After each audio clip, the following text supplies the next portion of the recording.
Um, yes, because I'm going live. One moment. This is the L2C Media Network on YouTube, and this is the L2C Sports Final, brought by the L2C Sports, the L2C Media Network. Excuse me. I'm Harry Von Stuttgart, your announcer, and tonight we got a jam-packed show. So jam-packed, we're introducing him now, ladies and gentlemen. The host, Steve Baxley. Okay, thank you very much. How you doing, everybody? Let's lift open the board and uh, um, excuse me, folks. Have some family business to attend to, so I'm going to step aside second. Don't worry, worry, don't worry. Hot mic.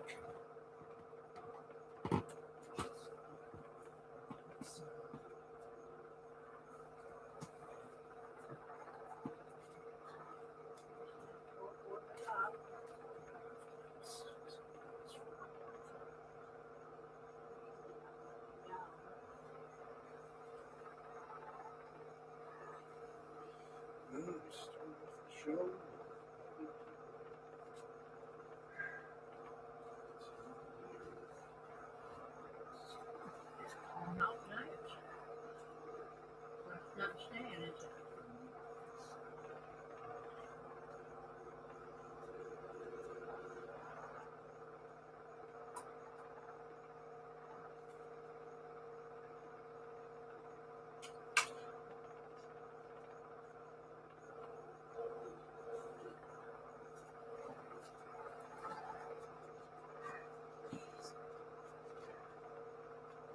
You know what?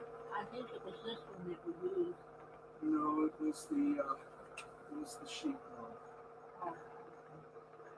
This, I'll get this. Don't worry. By the way, hot mic. I have to keep in mind I do have a hot mic. So please careful what you say. Okay, there we go. All right.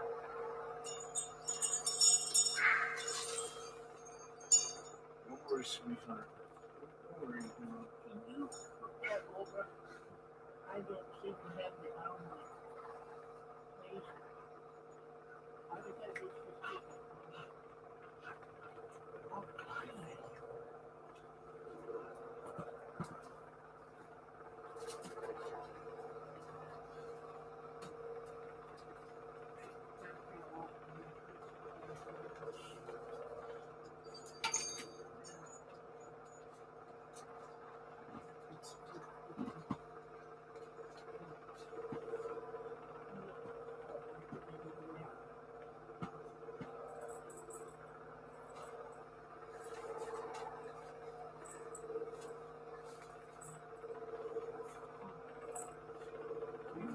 Look at the controller. I did something to it. It was a few minutes ago. And it's black. What's up? I don't want to do something. Don't be go. Okay. Apologies once again. 4 minutes spent on assist, but I don't need these. We don't do audio. Well, okay. Okay, let's without further ado. Oh boy. Okay, let's get to the sports. Let's see if we can't get a full hour here. There we go.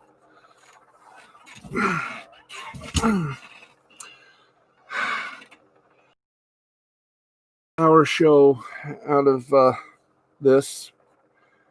Okay, we start about 12:30. It's now 12:35. Let's rock and roll. Okay, we got some NFL news. Let's begin with the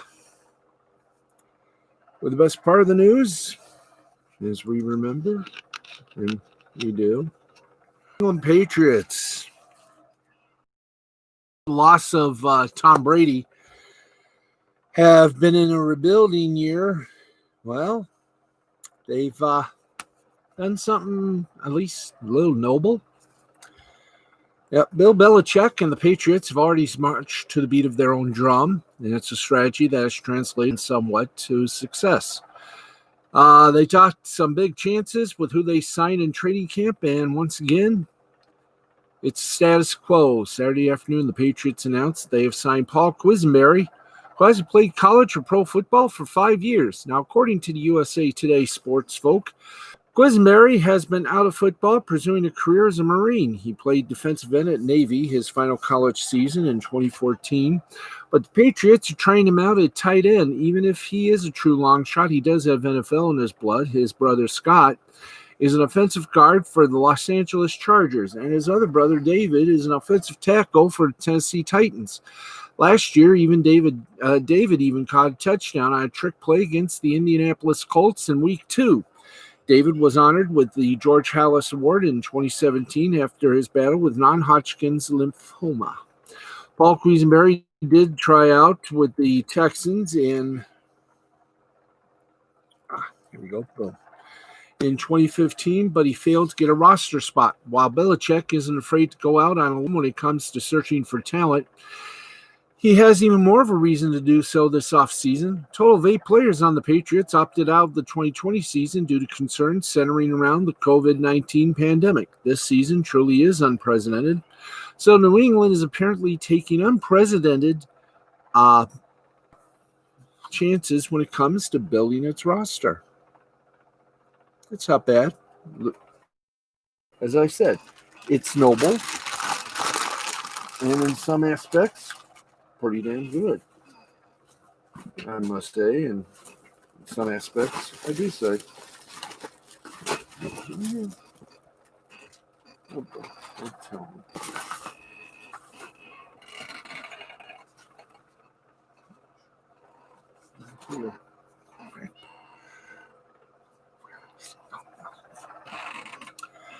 Okay, another NFL little story we're following is coming up right now. Lamar Jackson missed. Let's try it again. Lamar Jackson missed a second consecutive practice on Sunday as the reigning league MVP is dealing with a soft tissue injury, according to Ravens coach John Harbaugh. Harbaugh, speaking to the media following practice, said that running back Justice Hill, and quarterback Marcus Peters are each dealing with soft tissue injuries. Harbaugh did appear to get a bit defensive when asked follow-up questions about his quarterback's recent absences. Last season, the then 22-year-old Jackson threw for 36 touchdowns and just 6 interceptions, while winning 13 of his 15 starts. He also ran the ball 176 times for an NFL quarterback record, 1,206 yards and 7 touchdowns. Despite his heavy workload, Jackson did not miss any games due to injury.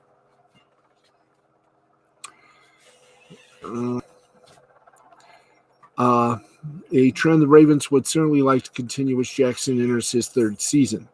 Now, while he is still expected to make plays with his feet, the agony of which will be described soon, Jackson will likely be asked to run the ball significantly less this season. A big reason why is the arrival of second-round pick J.K. Dobbins, who last year became the first player in Ohio State history to rush for over 2,000 yards in a season. Along with Dobbins, the Ravens' backfield also features veteran running back Mark Ingram, who is coming off a Pro Bowl season after rushing for 1,018 yards and 10 touchdowns during his first season in Baltimore. Now, Baltimore's backfield also includes Gus Edwards, who rushed for 711 yards while playing behind Ingram.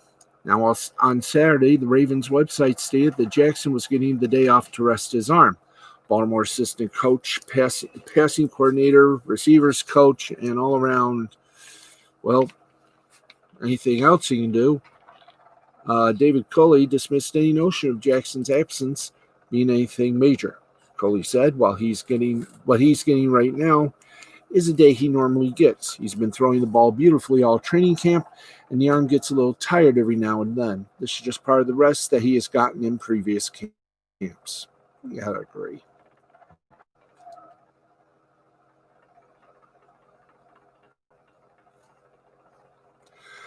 Okay, let's go for another one. Well, excusez-moi. How about this? Didn't take long for the Ravens to make up their mind regarding the future of Pro Bowl safety Earl Thomas. As the team announced on Sunday, it released him for personal conduct that has adversely affected the franchise. This means that the Ravens will try to nullify the $10 million he was set to make this season. Not long after the decision was made, Thomas took to Instagram to thank the team, which he did with clarity and respect. Now, Thomas was sent home for practice Friday after a fight with teammate Chuck Clark. Jason, NFL insider for CBS Sports, confirmed the report and added that the team's leadership council made it clear that they did not want him around. There's also reportedly support for third-year safety Deshaun Elliott to take his place, and Tony Jefferson remains unsigned and is an option for the Ravens. Now, according to Ian Rappaport of the NFL Network, the Dallas Cowboys are the favorite to sign Thomas, while the San Fran 49ers and Houston Texans are teams to keep an eye on as well. Cowboys were always considered the favorite to land Thomas when he was due his breakup with the Seattle Seahawks. Dallas did go out and sign former Chicago Bear safety Clinton Dix in free agency, but Thomas would figure to be an instant upgrade in the secondary. Thomas's price tag was always a hurdle when it came to a prospective move to Dallas, but now that he's released, it's not going to be a problem. Maybe. Okay, once again, all preseason NFL games this year have been cut, so we have no scores. We do have a lot of practices. All you gotta do is check the stove. Thank you once again. I'm sorry. That's my mom that just reminded me to check the stove, so I will. But not until the show is over.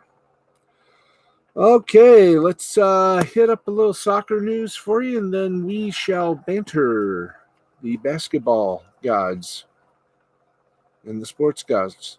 Well, the finals of the UEFA Champions League happened on Sunday as Bayern Munich for Paris Saint-Germain.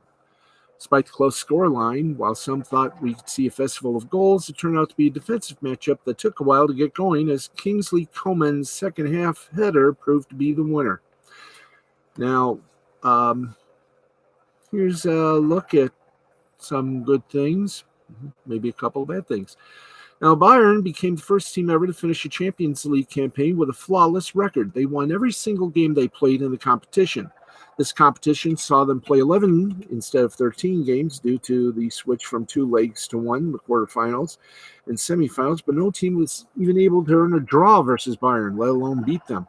Their UCL winning streak of 11 is also an all-time record and one they are expected to improve upon next season. In those 11 games played, Bayern scored 43 goals and conceded just 8. Now, just one Canadian has won the Champions League in the history of the competition, and it's young sensation Alphonso Davies, who started the final and once again held his own. The 19-year-old cemented himself as a starter since October, absolutely destroying Barcelona's Nelson Semedo in the quarterfinals, and is one of the very best young talents in the entire world. Now, Bayern Munich's Kingsley Coman is from Paris, spent his youth career at Paris Saint-Germain from 2004 to 2013, and briefly even played for the senior side. Not deemed good enough to remain at the club, he left for Juventus on a free transfer, ended up at Bayern Munich, and scored the winning goal in the final to beat his former club. The 24-year-old has already won 20 trophies. You can't make this stuff up. So if you're ready for this, here we go. 5 Bundesligas, 3 DFB Pokals, 3 DFL Super Cups, 2 Series A Coppa Italia, Supercoppa Italiano, 2 League Ones, the Coupe de la Ligue, and the Trophée des Champions. And before the coronavirus pandemic, Bayern Munich were playing quite well, but after it, They have just been stone cold out of this world. Since play resumed for Bayern on May 17th, they've won 15 straight games. In all, they've won 21 straight and 25 out of the last 26. Their 4 Champions League games post-break saw them score 6 times and concede just 3. Absolutely unstoppable. And that is how it gets done. So Bayern Munich, your champions of the UEFA Champions League in soccer. We'll have more soccer news as part of our scoreboard in a few moments. Let's keep going. Let's keep rolling. Let's get on. Yeah, let's keep doing that. Yes, sir. We're 16 minutes into a good show. Okay, let's keep going. Let's go to golf. And in golf news, well, hooray for DJ. In a weather-marred final round, the Northern Trust Golf Championship, it was fitting in a week when a fresh PGA Tour video game was released that Dustin Johnson played the Northern Trust like he was holding a controller rather than a golf club at TPC Boston. Every number is more preposterous than the one before it when you look at his victory. But the only one that truly matters is that he shot a 30 under 254 over the first 4 rounds of this season's playoffs and beat Harris English by 11 strokes. Johnson's score was just one of the all-time PGA Tour scoring records of 253 set by Justin Thomas at the 2017 Sony Open, and his margin of victory was the largest in a PGA Tour event since 2006. They're not typos. DJ beat the runner-up at this event by 11 strokes. He beat third-place finisher by 12. He beat those in 8th place by 15. He beat poor Patrick Rogers by 37, and all of it made Belial just how dominant he was all week. Johnson popped early on Thursday as he went out in 30 before closing with a 37 on the back 9 to what you might call a disappointing 67. Then he shot the most lackluster 60 in the history of pro golf when he made par at the last 7 holes and failed to break into the 50s. The weekend was more of the same. A 64 on Saturday basically sealed the deal. Then he went out on 30 in the front 9 Sunday just for good measure before shutting it down with a 33 over the last 18 holes. Now here's a list of things he accomplished this week at the TPC in Boston. He led the field in strokes gained on approach shots from tee to green, made only 3 bogeys all week, gained 23.5 strokes, most by anyone since the 2016 Open, since 1950. Shot 18 under on the front 9 on the course. Only one other player was better overall for the week. Became the second golfer to win 5 FedEx Cup playoff events. Rory McIlroy was the first, and became the 30th golfer to win 22 or more times on the PGA Tour. There are a myriad of takeaways from Johnson's dominant showing, but the 2 most prominent. Now, this is somebody who shot consecutive rounds of 80, 80, 78 5 weeks ago. 3 rounds of 78 or higher, and he goes 254 in the first round of the playoffs. It's a testament to his great weapon, which is his ability to not let anyone linger in his head. Now, the second is that we didn't need an 11-stroke Dustin Johnson to win in the middle of 2020 to tell us what we already knew. He has got some damn good talent. He is one of the great talents to ever play in this sport.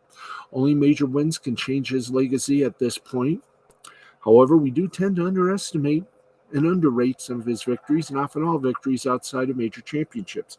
He took the 125 best golfers on the best tour in the world, and he laid them out like they did not exist this week. There is plenty of other evidence of his superpower, namely the U.S. Open at Oakmont, but this is certainly one great example. Now he heads to Olympia Field as the number 1 player in the world, again, and the leader in the FedEx Cup standings. He will try and accomplish basically the only non-major championship feat he has yet to achieve and win the FX Cup and the $15 million in 2 weeks. If his game is half as good as it was at TPC Boston, you might as well hand him the cup already. Now the rest, Daniel Berger, Let's see. Harris English was second. Daniel Berger third. Tied for fourth between Scotty Schaefer and Kevin Kisner. And tied for sixth by John Rahm and Webb Simpson. Tied in eighth place by Ryan Palmer, Russell Henley, Alec Noren at 15 under. And a tie for 11th between Brian Harmon and Harry Higgs at 14. That was amazing. Stupefying is what I would call it. Insane is what it is. Oh.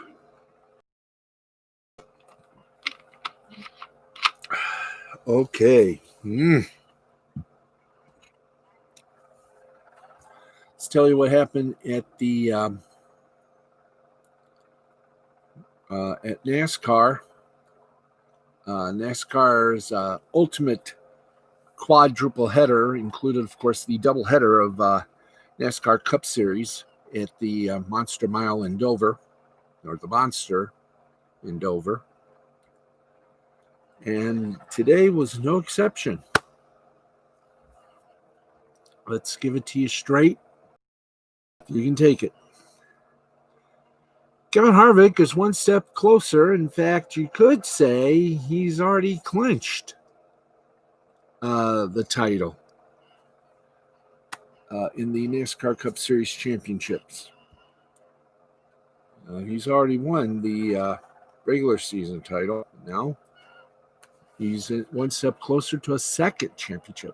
The 44-year-old dominated at Dover on Sunday to take home his series-leading seventh win of the season, clinching the regular season title in the process. As a reward for finishing first in the regular season, Harvick added 7 playoff points by both winning the race and sweeping stages, meaning he'll have at least 57 points to carry over to each round of the postseason. Saturday's race winner, Denny Hamlin, who finished 19th on Sunday after issues with a loose wheel, will have the second most playoff points with at least 37. Harvick said after the win, as you look at Denny and his team, they've been able to week in and week out be competitive. We all want to beat each other on the racetrack. When you have that type of rivalry, that is really true of their wins. Other drivers and after 3 winless drivers, Eric Almirola, Kyle Busch, and Kurt Busch, have all clinched on merit. Now, there are 4 more spots up for grabs entering the finale in Daytona. Clinton Byron and 7-time Cup Series champion Jimmy Johnson still don't know their fate. Now, Johnson was actually leading the race with less than 20 laps to go after crew chief Cliff Daniel opted for a 2-tire strategy during the race's final caution. The number 48 would go on to finish Chad Knaus for a shot at a record 8th championship. Johnson is set to retire after the and is in a points predicament, particularly due to missing the Brickyard 400 as he recovered from a COVID-19 diagnosis. One driver not in a points predicament is Truex, who, with a second-place finish in Dover, now has 7 consecutive finishes inside the top 3. Truex's teammate Kyle Busch hasn't been 100% there as he continues to seek his first win of the season. Busch Elliott early in the race. While Busch was able to recover, Elliott found himself in the garage less than 10 laps into the race. As for Harvick, he tied Busch for 9th on the all-time wins list with 56. Harvick's win was also the 700th NASCAR Cup Series win for Ford. And that's your NASCAR report. Good enough to share with the world. Now, let's get to some of the scores of some of the games that got some of us salivating today. Let's take you to the NBA. And let's see if we got any more sweeps, swaps, or swoops. Or swoops. Let's go to it. Boston finished off the let's try that again. The Boston Celtics finished off the Philadelphia 76ers in a big sweep, 110-106. Walker for Boston, 32 points, 4 rebounds, 4 assists. Embiid for Philly, a disappointing 30 points, 10 rebounds, and no assists. Well, Mavericks and Clippers in overtime made it very interesting, and Luka finally put an exclamation point on everything with a last-second overtime 3-pointer. Mavericks defeated the Clippers and tied the series 2 games apiece, 135-133 in overtime. Williams for the Clippers, 36 points, 4 rebounds, 5 assists. Doncic for the Dallas Mavericks, 43 points, 17 rebounds, 13 assists. Another sweep to report. The defending NBA World Champion Toronto Raptors tore up the Brooklyn Nets and sent them packing 4 straight, 150-122. Powell for Toronto, 29 points, 5 rebounds, 1 assist. LeVert for Brooklyn, New York, 35 points, 6 rebounds, and 6 assists. And finally, the the Utah Jazz defeated the Denver Nuggets 129-127 to take a 3-1 series lead in the best of 7. Murray for Denver scored 50 points, 11 rebounds, 7 assists. Mitchell for Utah, 51 points, 4 rebounds, and 7 assists. And it's from there we go to the National Hockey League. And here we go, go, Gadget, go. And,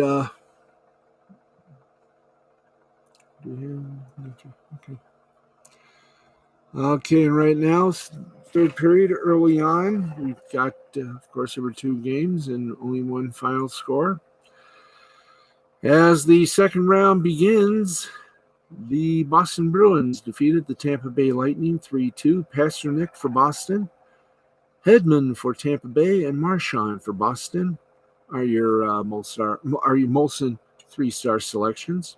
Boston leads the series 1-0.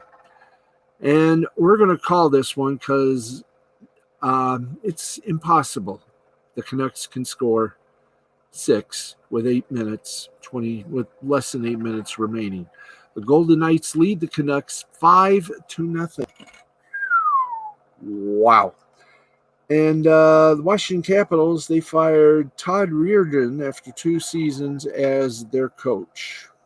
So the coaching carousel hath begun. That's your NHL scoreboard right there. Final score, we'll have it either on Sports Central. We'll shoot the tube over to some media bites, and we got a major media chewing to give you tonight, kids. So right now, let's give you all the scorage, and I'm going to give a little gulp.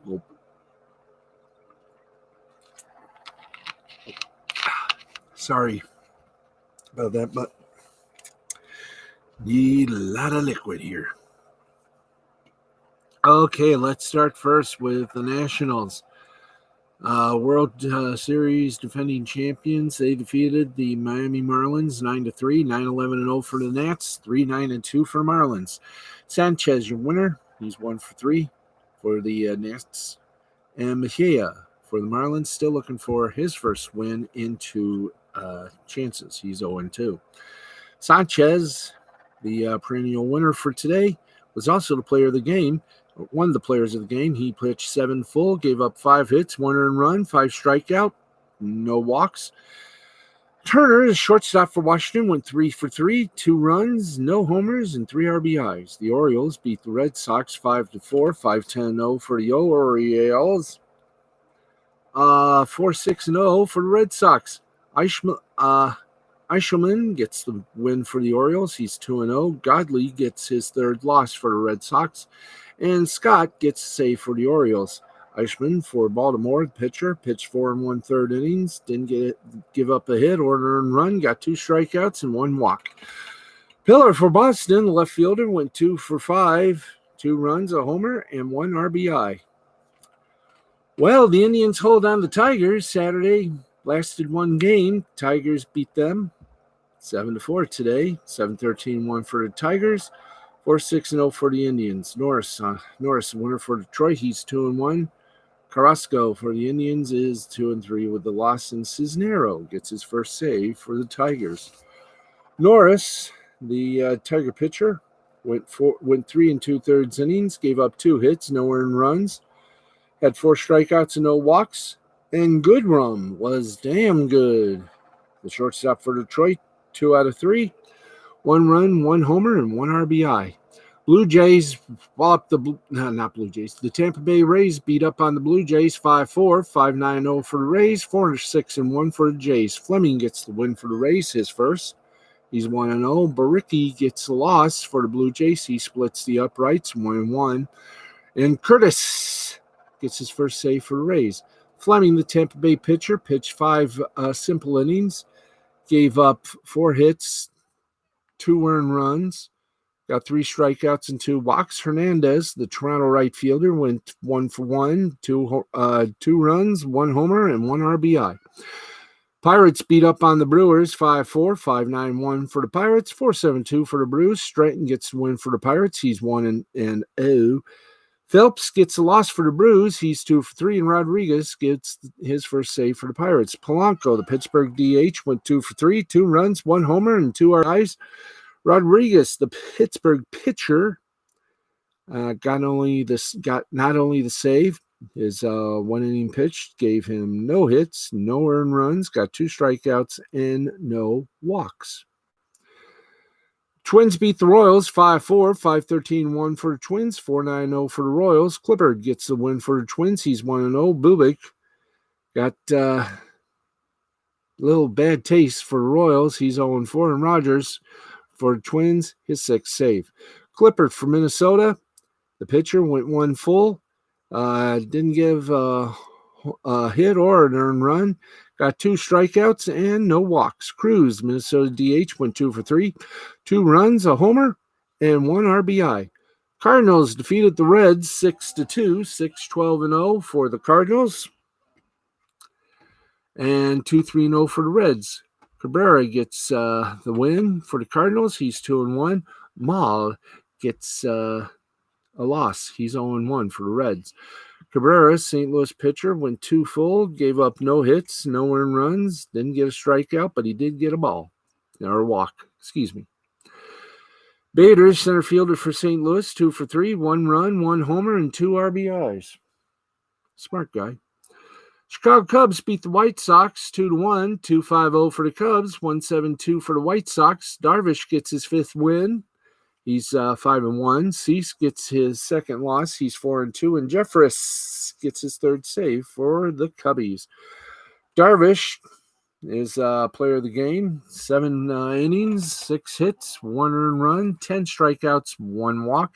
Cease for the White Sox had 6 innings pitched, 4 hits, 2 earned runs, 5 strikeouts, and 3 walks. We'll give you some news on the White Sox in just a few moments as we to get ready to wrap things up here.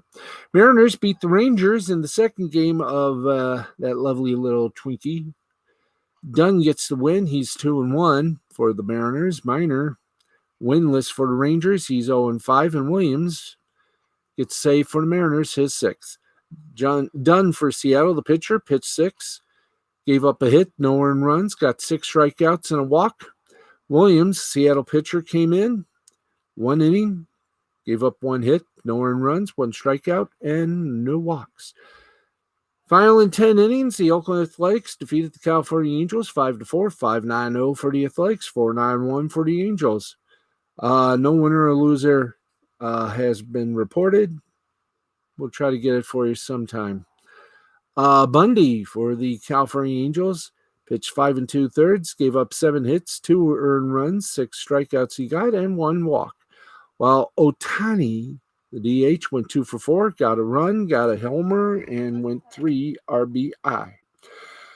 Padres feed the Astros 5-3, 5-6-0 for the Pods, 3-5-1 for the Astros. Stamen gets the win. He's 3-1 for the Pods.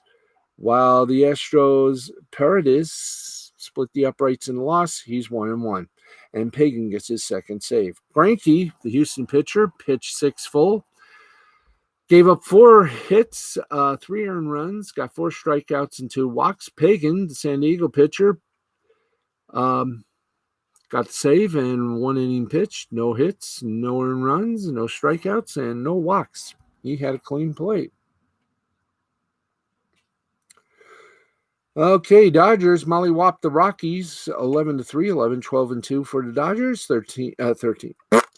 3-9-0 for the Rockies. Gonzalez gets the win. He's 1-0 for the Dodgers. Sensatel for the Rockies gets the loss. He's 3-1. Betts, the right fielder for the Dodgers, goes 3 for 5, 3 runs, 2 homers, and 3 RBIs. Gonzalez, the Dodger pitcher, pitched 2 full. Gave up 1 hit, no earned runs, got 2 strikeouts, and no walks. Giants beat the Diamondbacks 6-1, 6-10-1 for Giants, 1-5-0 Diamondbacks. Barragar gets the win. He's 3-1 for the Giants. Weaver gets a loss. He's 1-4 for the Diamondbacks. Cahill for San Francisco, their pitcher, went 5 1/3, gave up a hit, an earned run, got 8 strikeouts and 2 walks. Belt, San Francisco first baseman, went 3 for 3, got 2 runs, no homers, and no ribs. Finally, the Phillies beat the Braves 5-4, 5-10-1 for the Phils, 4-9-1 for the Braves. Eflin gets the win. He split the uprights. He's 1-1. Tomlin gets the loss for the Braves. He too split the uprights and goes 1-1. And Workman, don't chop that tree. You got 5 saves for the Phils. Eflin, the Philly pitcher, went 5 1/3 innings, giving up 6 hits, 3 earned runs, got 6 strikeouts, and 3 walks. Baum for Philly, the third baseman, went 3 for 3, 2 runs, 1 homer, and 1 RBI. And of course, the Yankees and the Mets, they were postponed due, obviously, to the weather. Now, we told you we had some news on the White Sox beyond that, which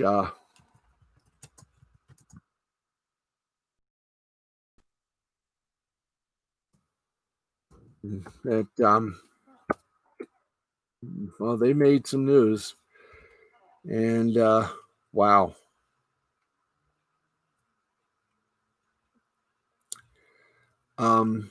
Well, Cleveland Indians are changing their name. But apparently,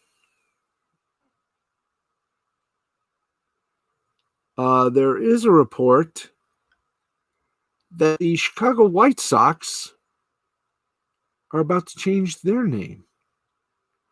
.com reports, if we can pop it up there, thank you, that the MLB, Major League Baseball, is finally responding to racist team monikers.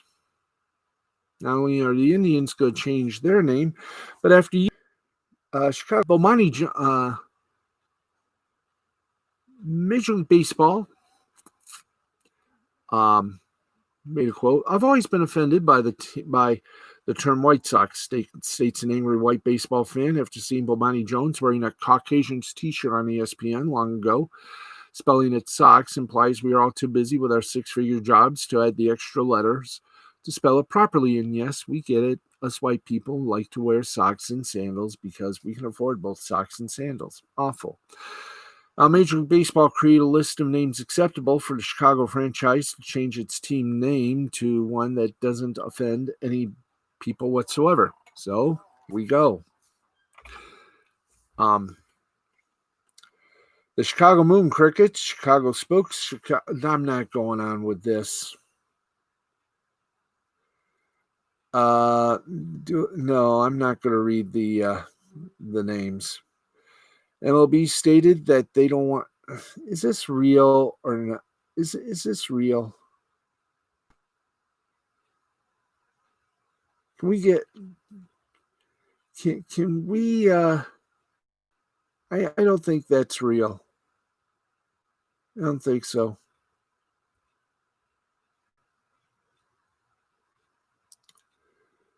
I mean, can we? I mean, when it comes, I'm sorry. I'm sorry, folks. I mean, when it's in the Babylon Bee, you know that cannot be true. So, but a minor new in the SOP. So, White Sox minor league affiliate is changing its name, and well, Dale Earnhardt Jr. does seem pleased about it. White Sox single A affiliate, the Canopolis Intimidators, is looking for a new name, and the son of the Intimidator namesake doesn't seem pleased. NASCAR legend Dale Earnhardt, who was born in Canopolis, bought in as part owner of the team in 2000. And when Earnhardt died in February 2001, Canopolis changed from the Boll Weevils to the Intimidators beginning in the 2001 season to honor Earnhardt, who was known as the Intimidator. While Canopolis is getting a new stadium in 2020 and wants a new nickname to go with it, the team is holding a branded new By You campaign to get name suggestions from the community. The Intimidator's name and logo will remain throughout the 2019 season. This is an old story, but still.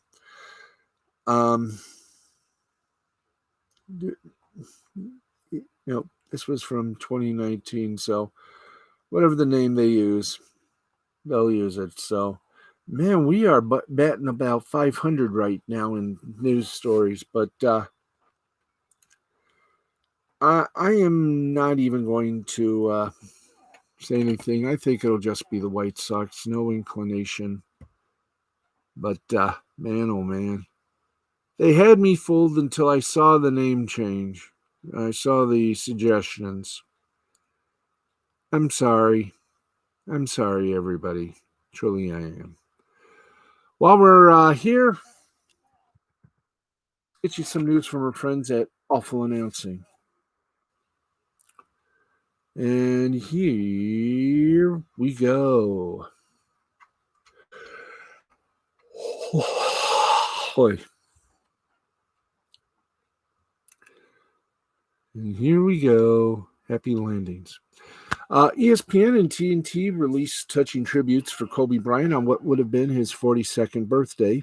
We'll explain that.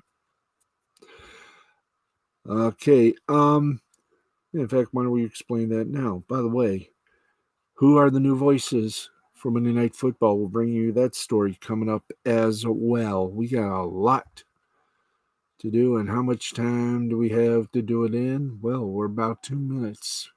We're about 1 minute over, but we'll do it anyway. So much has happened in 2020 that it's still hard to believe that Kobe Bryant and his daughter died nearly 7 months ago.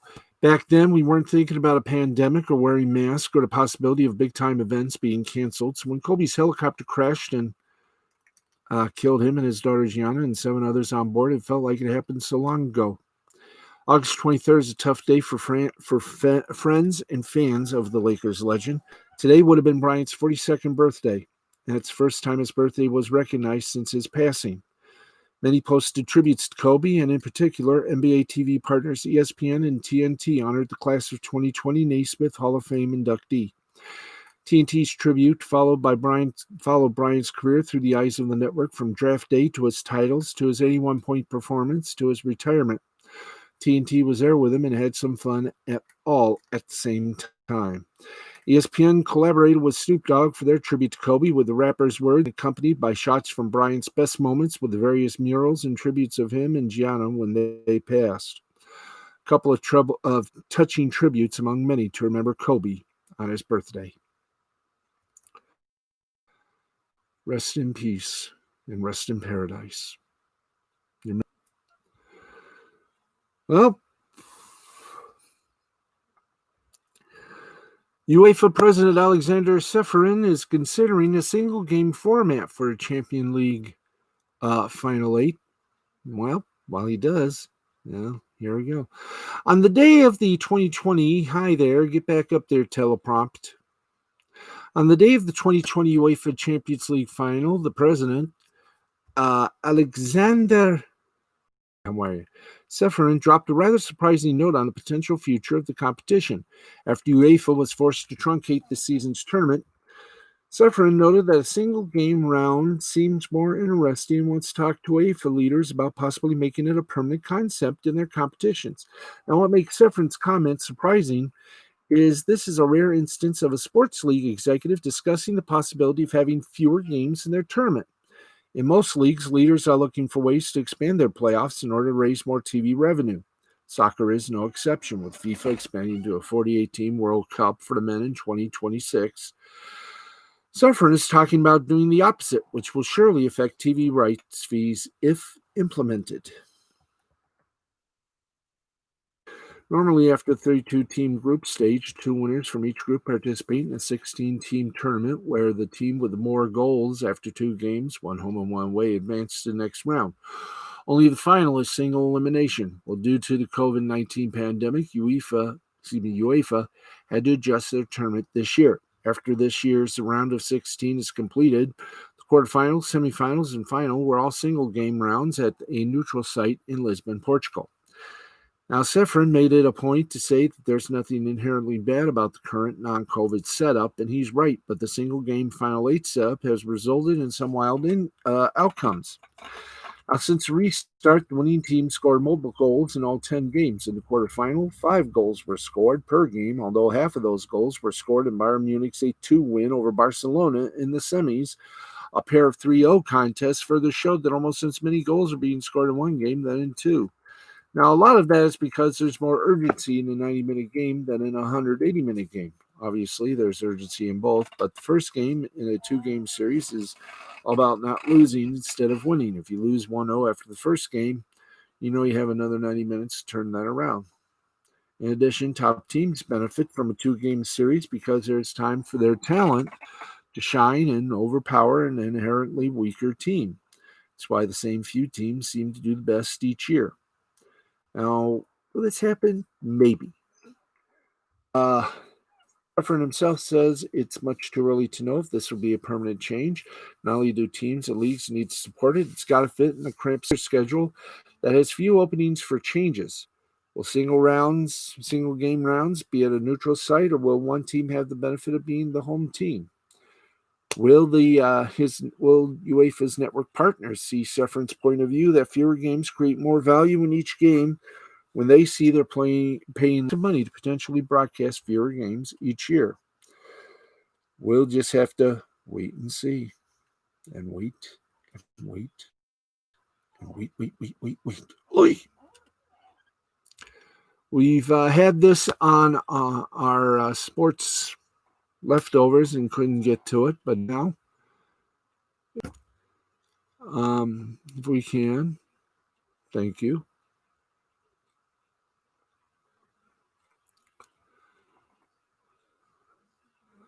Okay, and football commentator team of Steve Levy, Brian Greasy, and Louis Riddick.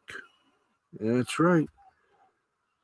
They were the likely pairing for a while, but it's now official. Following May's announcement that Joe Tessitore and Booger McFarland would not return to the Monday Night Football booth this season, or a live discussion who the company might turn to next. That is now no longer. ESPN's 2020 Monday Night Football commentator team will feature Steve Levy, play-by-play, Brian Greasy, and Louis Riddick as analysts, formerly in a trio that boasts more than 45 years of broadcast experience at ESPN. Now, this one, I'm going to say a little caveat. The telecast will also feature Emmy-winning reporter Lisa Salters and officiating analyst John Perry. Salters returning for her 9th season, John Perry for his 2nd. Now, unfortunately, Lisa Salters won't be on the sidelines due to COVID-19. And the new NFL commentating team will begin the season with the Tennessee Titans and Denver Broncos on Monday, September 14th at 10:10, the second game of the annual ESPN Week 1 doubleheader. Following 2 weeks, the Monday night schedule will feature Las Vegas Raiders' first home game at Allegiant Stadium, featuring Drew Brees and the New Orleans Saints in Week 2. Featuring Week 2, and Super Bowl MVP Patrick Mahomes and the champion Kansas City Chiefs traveling to NFL MVP Lamar Jackson, the Baltimore Ravens at Week 3. Multiple appearances by 6-time Super Bowl champ Tom Brady and the Bucs, Weeks 8 through 11, are among the highlights of the season. There you go. The first, we already told you, the first Monday Night Football game will actually be the Giants-Steelers, part of that Week 1 double dip. Fowler and Herb Street will call that game. Chris Fowler and Kurt Herb Street Call that, as Miller also noted in July. Interestingly enough, the team of Levy, Greasy, and Riddick called the doubleheader last year. Greasy has done that for the past 2 years, working with Beth Mullins in 2018, so they do have some NFL MNF experience. So get ready. A 3-person booth could be tricky, but can also offer good variety of insights, and each one of them could work on each other. Now, we mentioned Monday Night Football because this story deserves some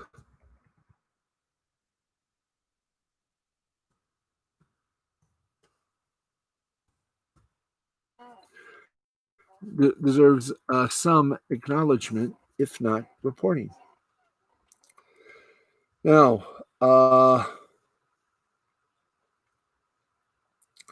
Pro Football Talk made this very interesting. We read, of course. For months, it's been rumored that Monday Night Football could be headed back to ABC, its original home. Those rumors in an increasingly strong position to score its first NFL game package in 15 years. Now, one possibility would be for Monday Night Football to be simulcast on ESPN and ABC. That would, however, strip away much of the value of having ESPN in the first place. Another possibility, as rumors have circulated, would be for ABC to resume broadcasting Monday Night Football, with ESPN snagging Thursday Night Football. There have also been talk of ESPN Plus being in play for streaming rights to NFL Sunday Ticket. McCarthy points out that the return of ABC to the collection of NFL broadcast partners would potentially put ABC in the Super Bowl rotation, with NBC, CBS, Fox, and ABC getting the game once every 4 years each. Now, the Monday Night Football package expires after the 2021 season, 1 year earlier than the other packages. Some have wondered whether Peyton Manning is waiting to enter the broadcast booth until Monday Night Football returns to a where it would generate much higher ratings and where the job presumably would justify a much higher salary. Now, in 2006, Monday Night Football became a low-profile cable offering, and Sunday Night Football moved from ESPN to NBC, making it the truly marquee NFL primetime game of the week. Sunday Night Football has been the highest-rated network show since it developed in 2011. Now, before you get your hopes up, should ABC get Monday Night Football, it will be produced under the ESPN on ABC moniker. So there you go on that. If it's true, hey, God bless them. But we'll find out as negotiations continue in a new round of football roulette. Okay, time is fleeting. So hello, everyone on Facebook, Instagram, and Twitter. Right now, let's take you where everybody doesn't know the name, but they know what kind of beer you drink. It's time for the scoreboard.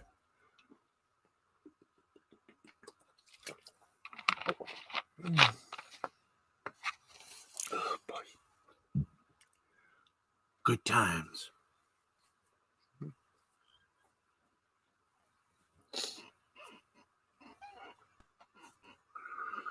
Okay, let's get to the scoreboard quickly because we are running out of. Right. Let's get to it. Then we will say our good nights. We've already said hello to our friends on Facebook, Twitter, and Instagram, groupingly, of course. Individually, we will do that on Monday. Everything's going back to normal, I hope. Okay, da da da da da da da da da da. Okay, one more. Oh, we went to 24th, don't we? Yes, we do. No, that's 24. Oh yeah, okay. Let's go 23rd. Excuse me. Okay, let's go to it in soccer in the UEFA final. In the UEFA Champions League final, it was Bayern Munich over Paris Saint-Germain, 1-0. And due to time limitations, we will just give you maybe a couple of club-friendly scores. Cray defeated Holzwickerder 3-2. Lundberger and Hildesheim ended in a 2-2 tie. And Helsingor over Nyköping 4-0. For the rest of the scores, we invite you to go to scoreboard.com/English, or EN, as it were. Baseball in the NPB in Japan, the Oric Buffaloes over the Seibu Lions 6-5, 6-10-0 Buffaloes, 5-12-1 Lions. Yoshida for the Buffaloes gets the win. He's 2-1, and Garrett for Lions gets his loss. He's 3-1. Junichi Dragons blank the Yokohama Bay Stars 3-0, 3-7-0 Dragons, 0-5-0 Bay Stars. Ono for the Dragons gets the win. He's 4-3. Kuniyoshi gets the loss. He split them double, 2-2 for the Bay Stars. Nippon Ham Fighters blanked the Golden Eagles of the Rakuten Folk 11-zip, 11-14-1 for the Fighters, 0-6-1 for the Eagles. Verhagen for the Ham Fighters gets his 5th win and 1 defeat. He's been 1. Fukui gets the loss, and he is 0-3. The Fukuoka Silverhawks over the Chiba Marines 6-4, 6-13-2 for the Hawks, 4-8-0 for the Marines. Nakamura gets the loss. He split the eights. He's 1-1. Ishikawa for the Silverhawks gets the win. He's 6-0. The Hiroshima Carp beat the Omuri Giants 2-1, 2-7-0 for the Carp, 1-7-0 for the Giants. Hori for the Carp gets the win. He's 3-1. Otaki for Yomiuri. Omiuri gets lost. He split the uprights. He's 1-1. The Yakut Swallows over the Hanshin Tigers 4-2, 4-9-0 for the Swallows, 2-6-2 for the Tigers. Okawa for the Swallows gets the win. He's 6-2. Gunkel gets the loss for the Hanshin Tigers. He's 0-2. Finally, in the KBO, the Korean Baseball Organization in South Korea, the Kia Tigers over the Kiwoon Heroes, 8-7, 8-11-0 for the Tigers, 7-13-0 for the Heroes. KT Wiz Suwon beat the NC Dinos 10-1, 10-13-0 for the Suwon, 1-8-0 for the Dinos. Hanwha Eagles over the LG Twins 4-3, 4-6-0 for the Eagles, 3-6-1 for the Twins. Lottie Giants blanked the Samsung Lions 11-0, 11-10-0 for the Giants, 0-4-1 for the Lions. And the Dosan Bears over the SK Wyverns 8-1, 8-9-0 for the Bears, 1-8-1 for the Wyverns. And that says it all right there. And we thank the scoreboard folk for joining us on that. And that, my friends, is going to wrap things up for us on a late Sunday, early Monday morning broadcast. We will talk to you tomorrow night following, I think it's either a Stanley Cup game or the late Stanley Cup game or the NBA game. But we are going to be on following one of those two. So please tune in for that. I'm Steve Bexley. This has been a presentation of Mystifying Creativity Productions in association with the L2C Media Network and L2C Sports. And for everybody here, I'm Steve Bexley. Thank you for watching the L2C Sports Final. We'll talk to you tomorrow night after one of the playoff games, one of the late playoff games, I should say. So thank you all for watching, and may your favorite sports teams always win. Good night, America, wherever and whomever ye may be. Thank you for watching. Good night. We're going to try harder and harder to win over more viewers. Good night, everybody. Good night. Sleep tight. And blessings to all. And to all a good night.